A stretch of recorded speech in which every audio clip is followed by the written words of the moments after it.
ওই ইমরান ভাই, আছেন কেমন? হ্যাঁ, আমারে কইতাছো? ও মা, এখানে আমি আর আমি ছাড়া আছে কেডা? তা আমনেরও কমু না আর কারে কমু? হ্যাঁ, ওইটাও তো একটা কথা।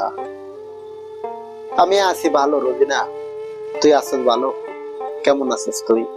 ওই ইমরান ভাই, তুমি এত ভালো থাকো কেমনে কত দেহি? আল্লাহ তোমারে কি দিয়ে বানাইছে? আচ্ছা, তোমার মনে কি একটু ফিলিংস নাই? তুমি যারে ভালোবাসতা সে তো এখন অন্য মানুষের ঘর করে, তাহলে তুমি এত ভালো থাকো কেমনে? তোমার দিলের মধ্যে কি একটু কষ্ট লাগে না? লাগবো না কে? লাগে। লাগলে আর কি করার?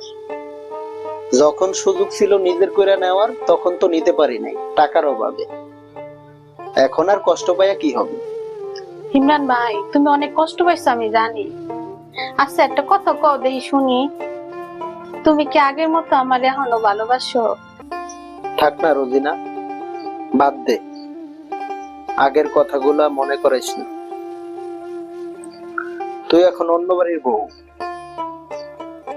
আমি চাই তোরা ভালো থাক, সুখে থাক। আল্লাহর কাছে সবসময় একটা দোয়া করি কি জানোস?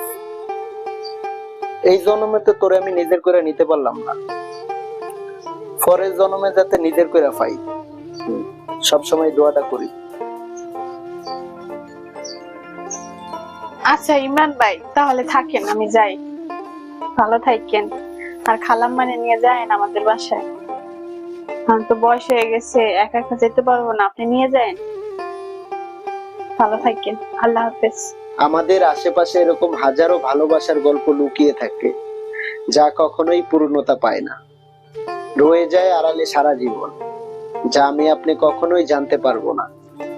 তাই বলছি, যাকে ভালোবাসেন নিজের করে নেন, না হলে সারা জীবন আফসোস করবেন। কথা কিন্তু বাস্তব। ভালো থাকবেন, সুস্থ থাকবেন, আমাদের জন্য দোয়া করবেন। আল্লাহ হাফেজ।